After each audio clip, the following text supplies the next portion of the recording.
ini kami akan membincangkan tentang analisis teks bagi keutuhan wacana dalam penulisan akademik. Baiklah, apakah maksud keutuhan wacana?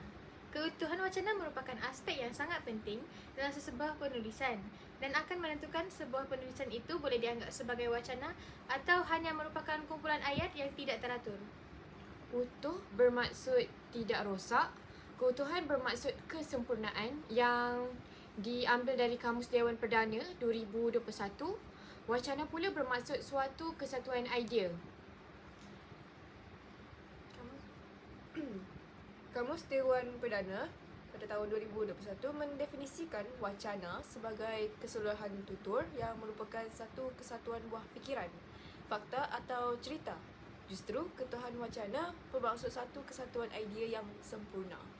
Baiklah, merujuk kepada teks artikel yang telah kami analisis, kami telah menganalisis beberapa keutuhan gramatikal, iaitu yang pertama pada ayat kedua, kanak-kanak. Kanak-kanak ini merupakan penggandaan, iaitu satu proses yang melibatkan pengulangan pada kata dasarnya sama ada pengulangan penuh atau sebahagiannya. Seperti dalam teks berikut, kanak-kanak merupakan penggandaan penuh. Yang kedua, bersekolah. Bersekolah merupakan proses gramatikal yang pengimbuhan.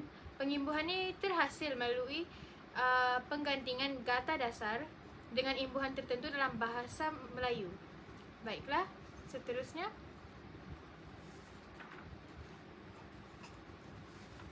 Seterusnya sebaik 1, 2, 3. Sekejap. Ini keutuhan leksikal. Okey. Seterusnya ialah keutuhan leksikal pada ayat kedua, iaitu celik. So, celik ini ialah polisem. Apakah itu polisem? Polisem ialah kata-kata yang mempunyai kesamaan bunyi dan bentuk ejaan tetapi berbeza makna apabila digunakan dalam konteks yang berlainan. Di sini ialah celik. Celik itu celik pejam mata kan? Tapi dalam teks ini dia bermaksud pintar. Bagi ayat yang kedua, penggunaan perkataan mereka merupakan penanda penggantian. Penanda penggantian digunakan untuk mengelakkan pengulangan sesuatu maklumat daripada penyataan yang diberikan dalam wacana yang sama. Sebagai contoh, mereka yang digunakan dalam ayat kedua ini merujuk kepada perkataan kanak-kanak yang disebut pada ayat yang kedua. Jadi, penggunaan perkataan mereka dapat mengelakkan pengulangan perkataan kanak-kanak. Bagi penggunaan perkataan papan kekunci, interaktiviti dan juga antarabangsa merupakan satu perkataan pemajmukan. Kata majmuk adalah proses yang merangkaikan dua kata dasar atau lebih dan mewujudkan makna tertentu. Kata majmuk adalah kata-kata yang dibentuk daripada dua atau lebih morfem bebas dan makna kata yang baru dibentuk itu berlainan daripada makna asal kata-kata yang membentuknya. Sebagai contoh, papan kekunci. Papan memiliki maksud lain dan kekunci juga memiliki maksud lain. Apabila papan kekunci digabungkan menjadi satu perkataan, dia menjadikan papan kekunci itu merujuk kepada Maksud yang lain lah. Maksud yang lain. Interaktiviti pula merujuk kepada gabungan perkataan interaksi dan juga aktiviti. Antarabangsa pula merujuk kepada penggabungan perkataan antara dan juga bangsa. Seterusnya ialah kata ganti nama tunjuk. Di sini kita boleh lihat ada dua, iaitu ini dan itu. Kata ganti nama tunjuk digunakan bagi menyatakan sesuatu perkara atau benda-benda yang ditunjukkan. Ini dan itu digunakan untuk menggantikan nama benda, manakala demikian, begitu dan begini digunakan untuk menggantikan sifat benda atau keadaan. Di samping itu, perkataan tambahan pula dan oleh itu ialah penanda penghubung. Apakah maksud penanda penghubung? Penanda penghubung akan menghubungkan antara kata dengan kata, ayat dengan ayat atau perenggan dengan perenggan yang lain dalam satu wacana. Tambahan pula berfungsi sebagai pengembangan idea. Contohnya seperti dan, tetapi, oleh itu, kerana dan dengan. Baiklah, itu sahaja sekian daripada analisa kumpulan kami. Assalamualaikum kepada para hadirin dan hadiran sekalian.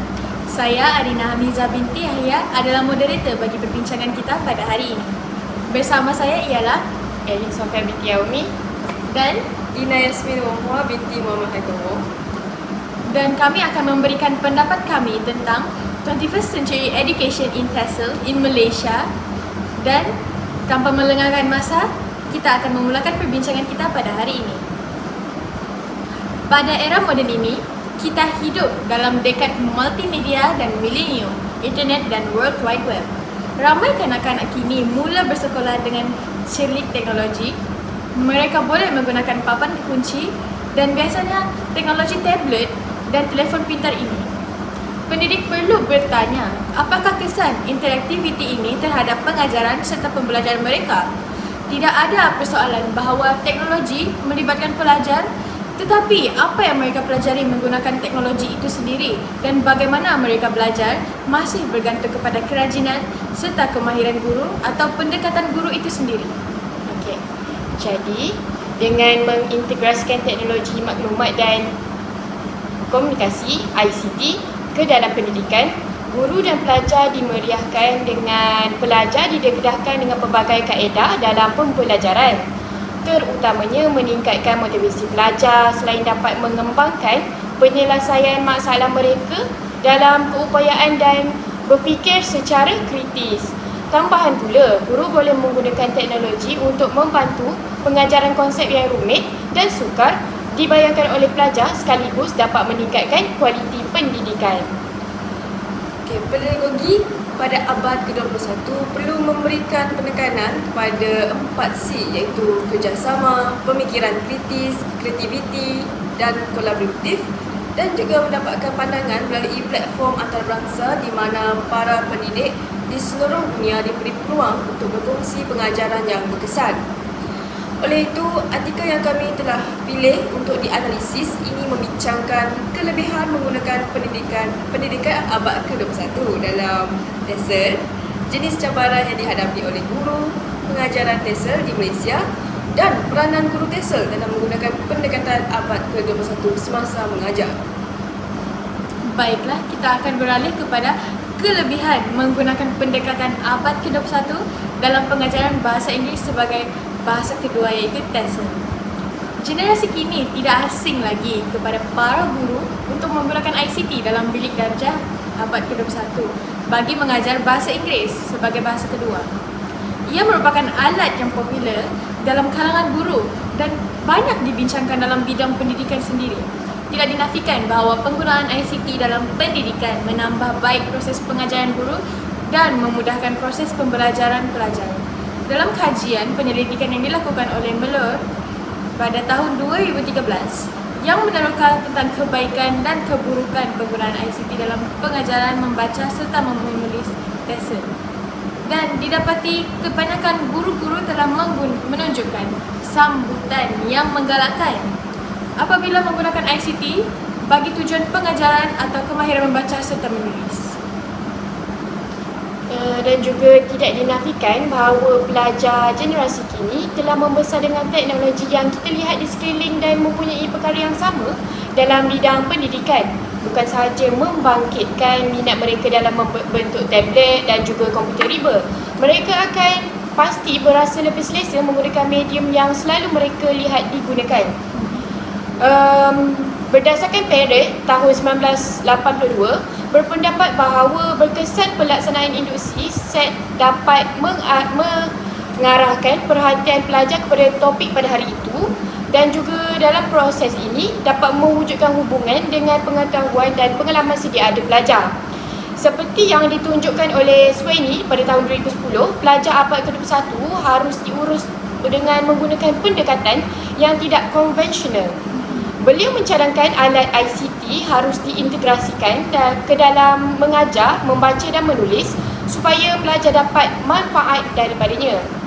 Ini juga kita boleh katakan dengan menggunakan untuk mengajar TESOL, pelajar dapat menarik minat dengan menggunakan ICT ini juga boleh digunakan untuk mengajar pelajar-pelajar TESOL dan menarik minat pelajar pada peringkat permulaan.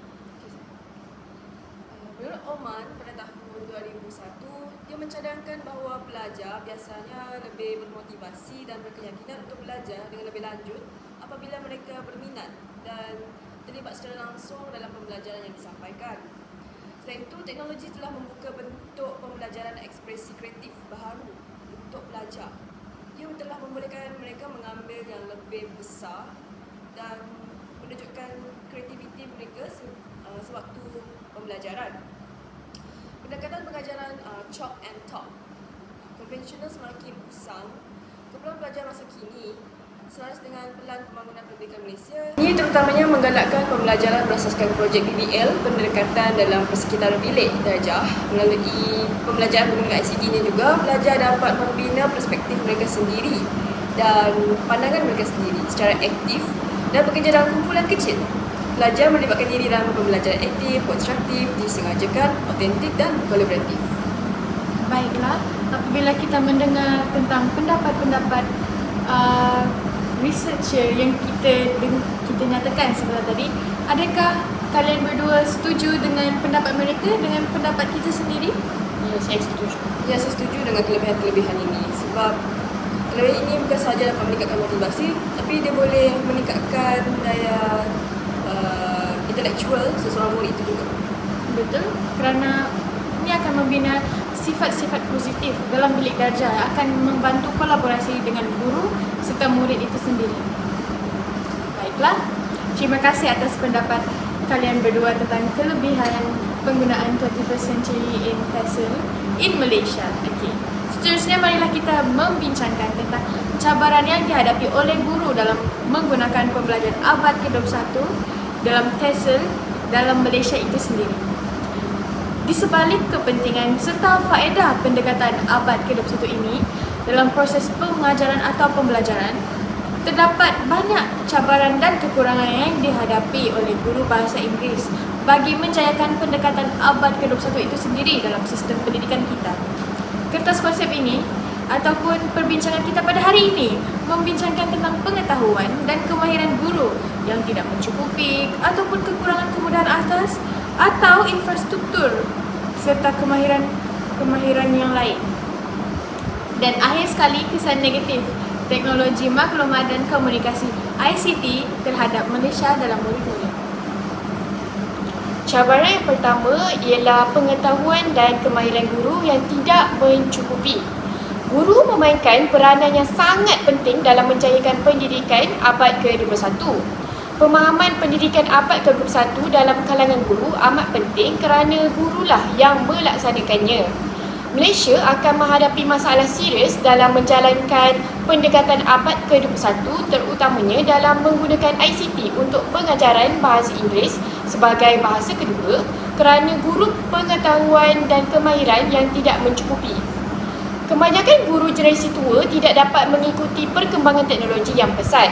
Sebelum melaksanakan ICT di dalam bilik darjah, guru sendiri mestilah mengetahui cara memanfaatkan ICT tersebut beranti sepenuhnya supaya pembelajaran bermakna dapat diberikan kepada pelajar. Penggunaan teknologi adalah satu perkara yang penting dan merupakan satu ciri dalam pengajaran bahasa Inggeris di bilik darjah abad ke-21. Golongan muda hari ini adalah orang asli digital yang makan, tidur dan bernafas teknologi. Apabila murid belajar daripada internet pada abad ke-21 ini adalah satu cabaran besar bagi guru untuk mengikuti perkembangan maklumat yang dimiliki oleh pelajar. Ia akan menjadikan tekanan kepada guru jika tidak dapat memupuk rasa ingin tahu murid. Tanpa mencukupi pengetahuan dan kemahiran tentang ICT, tujuan berfaedah mungkin bertukar menjadi pengalaman pengajaran dan pembelajaran yang mengerikan. Guru yang kurang kelengkapan dan tidak cekap dalam ICT akan menjadi punca pelajar mereka ketinggalan dalam dunia globalisasi kerana mereka tidak mempunyai peluang untuk bekerjasama dan berkomunikasi secara global.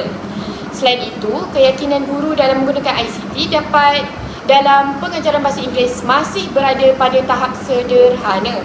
Kebanyakan mereka tidak mahu mencabar diri untuk menyesuaikan diri dengan berasaskan teknologi persekitaran bilik darjah dan mengikuti perkembangan pesat teknologi. Belajar tanpa teknologi adalah merugikan pelajar dan juga guru. Apa pendapat Dina? Pada pendapat saya pula, cabaran kedua ialah kekurangan kemudahan asas dan infrastruktur di sekolah. Kemudahan dan infrastruktur sekolah memberi peranan yang mustahak dalam memastikan kualiti pengajaran dan pembelajaran berkenaan dengan mencapai kualiti pendidikan PAK 21 ini. Prestasi kemudahan sekolah memberikan kesan yang ketara kepada pelajar pencapaian di sekolah. Cabaran tersebut yang dihadapi oleh guru yang menyebabkan terpantutnya pelaksanaan PAK 21 ini dalam bilik darjah dan adalah kekurangan kemudahan asas dan infrastruktur. Kemudahan asas seperti meja, kerusi yang tidak mencukupi di sesetengah sekolah, terutama di kawasan luar bandar, bukan sahaja membawa kepada kekurangan infrastruktur itu sendiri, tetapi pelajar tidak dapat duduk ataupun menggunakan kemudahan-kemudahan yang tidak disediakan. Selain itu, infrastruktur yang disediakan juga tidak cukup kondusif untuk menyokong PAK ke-21 murid. Kemudahannya ialah menghalang guru daripada mewujudkan persekitaran pembelajaran yang mereka benar-benar ingin sediakan kepada pelajar mereka. Kebanyakan kawasan luar bandar di Semenanjung serta di Sabah dan Sarawak menghadapi masa kritikal untuk mendapatkan kemudahan yang mencukupi dan berkalah kuasa untuk rutin harian mereka, apatah lagi menggunakannya untuk peralatan elektronik tinggi seperti peranti teknologi. Berdasarkan kajian Zainuddin Hassan dan Muhammad Azam Jaafar pada tahun 2007, dia mendapati bahawa 71.3% guru di salah sebuah sekolah luar bandar di Kelantan bersetuju bilangan komputer yang disediakan di sekolah tersebut tidak mencukupi. Untuk mereka yang mempunyai bekalan kuasa, mereka juga akan menghadapi masalah mereka sendiri dari segi sambungan internet. Kedua-duanya, liputan elektrik dan internet adalah sangat penting dalam menyediakan pelajar platform pembelajaran maya yang akan membantu untuk merapatkan jurang digital antara sekolah bandar dan luar bandar dalam bidang TESA. Oleh itu, guru-guru di luar bandar tidak boleh hanya bergantung kepada liputan internet dalam menyediakan bahan pengajaran untuk murid-murid. Pelajar yang mencabar kebolehan berfikir murid dan aktiviti yang melibatkan kerjasama dan komunikasi dianggap sebagai pendidikan abad ke-21 walaupun begitu dijalankan secara luar talian. Baiklah, saya amat setuju pada pendapat Dina dengan Erin sebentar tadi.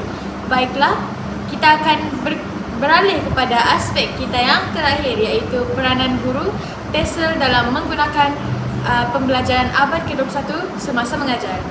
Baiklah, pada pendapat saya, bagi peranan guru yang pertama ialah guru seharusnya mengintegrasikan teknologi dalam pengajaran atau pembelajaran mereka itu sendiri. Hal ini dikatakan demikian kerana guru TESL seharusnya menggunakan teknologi moden bagi meningkatkan pengalaman serta pembelajaran. Ini termasuk menggunakan platform-platform seperti dalam talian seperti Google Classroom, Google Meet, Quizizz, Kahoot dan sebagainya. Selain itu, aplikasi pembelajaran bahasa seperti Duolingo mampu membantu mereka dalam mempelajari bahasa Inggeris itu sendiri kerana Duolingo merupakan aplikasi untuk mempelajari bahasa. Dengan alat ini, pelajar akan mampu belajar secara fleksibel serta interaktif dan juga sudah pastinya pembelajaran ini berkesan. Contoh yang lain pula, guru boleh mengadakan kelas secara dalam talian dengan menggunakan Google Classroom atau Google Meet itu sendiri dan menggunakan video untuk memperkenalkan konsep-konsep baharu serta menyediakan kuis interaktif yang membantu pelajar bagi mengukuhkan pemahaman mereka tentang pembelajaran mereka sebentar tadi. Pendekatan ini mampu menjadikan pembelajaran lebih interaktif, menarik serta sesuai dengan cara generasi kini berkomunikasi. Adakah kalian berdua setuju dengan pendapat saya? Ya, saya setuju. Saya pun setuju. Jadi bagi saya, peranan guru TESL dalam menggunakan teknologi dalam pembelajaran abad ke-21 ini adalah guru-guru perlu menerapkan pembelajaran berasaskan masalah iaitu PBL ke dalam pembelajaran ke abad 21. Hal ini kerana pembelajaran berasaskan masalah adalah satu pendekatan yang mampu mendorong pelajar untuk menyelesaikan masalah dunia nyata menggunakan bahasa Inggeris. Dalam konteks TESL, guru boleh merancang projek yang melibatkan isu-isu semasa seperti kesan perubahan iklim atau kepelbagaian budaya. Melalui aktiviti-aktiviti yang dijalankan ini, pelajar bukan sahaja dapat mempelajari bahasa tetapi mereka juga dapat mengembangkan kemahiran kritikal seperti penyelidikan, analisis dan juga kerjasama.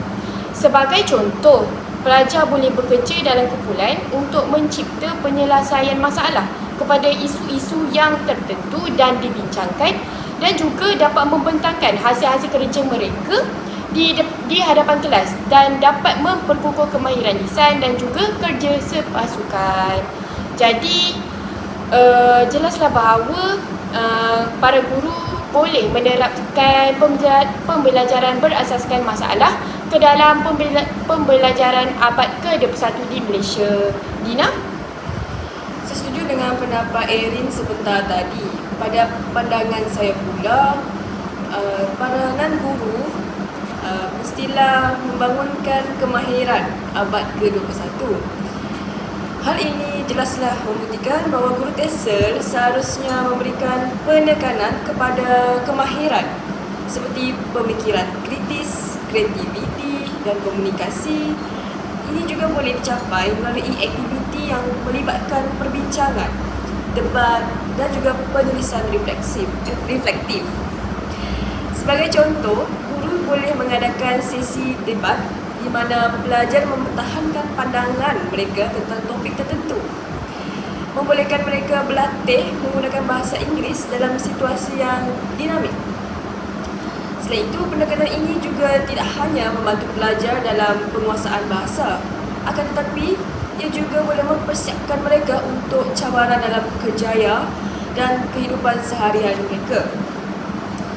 Ini juga boleh menjadikan mereka lebih berdaya saing di peringkat global. Dengan membincangkan isi ini, kita dapat melihat betapa pentingnya peranan guru TESOL dalam mempersiapkan pelajar untuk menghadapi dunia yang semakin kompleks dan saling berkaitan.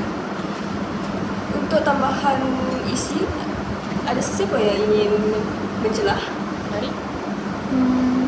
Pada pendapat saya pula, guru boleh berusaha untuk membina bahan bantu mengajar.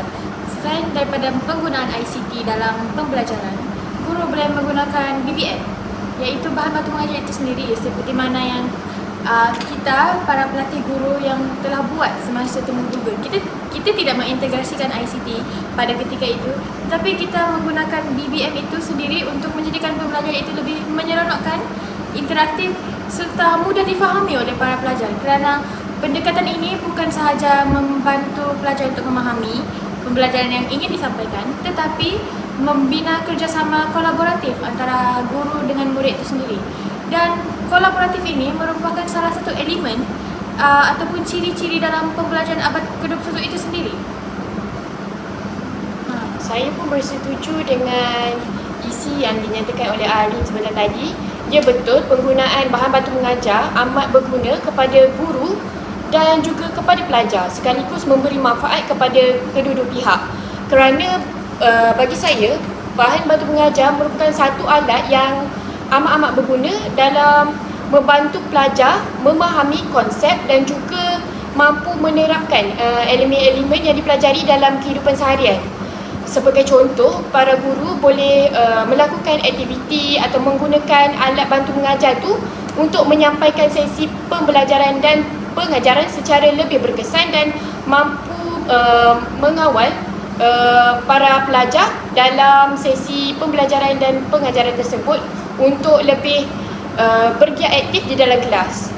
Jadi apa pendapat Dina? Sebagaimana yang kita tahu, murid-murid kita ialah anak-anak kecil yang ada sifat curiga, suka mencuba benda yang ingin tahu dan suka mencuba perkara-perkara atau aktiviti yang baru.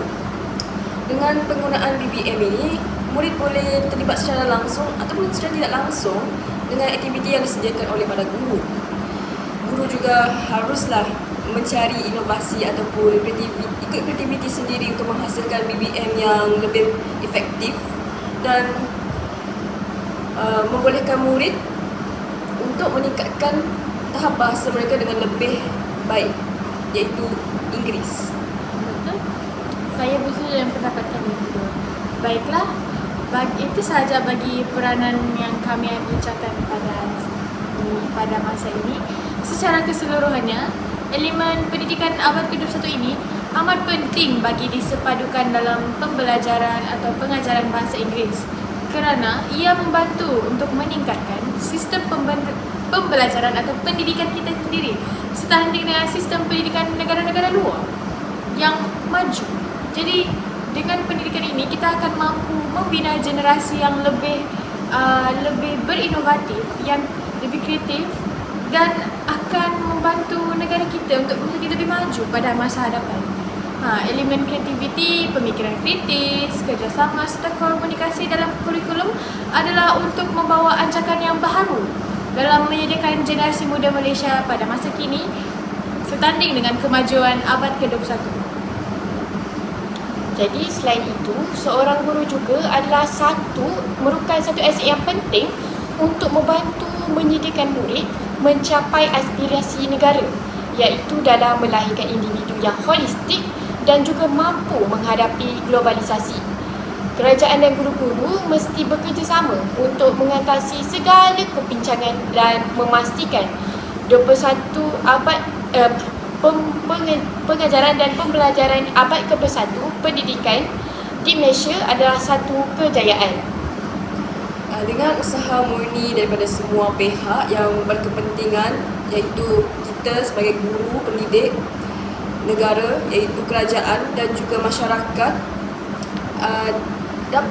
diharapkan dapat melahirkan generasi yang lebih berkualiti dan baik demi kemajuan masyarakat dan negara selaras dengan falsafah pendidikan dua bangsaan. Baiklah, itu sahaja dari kami. Sekian, Terima kasih.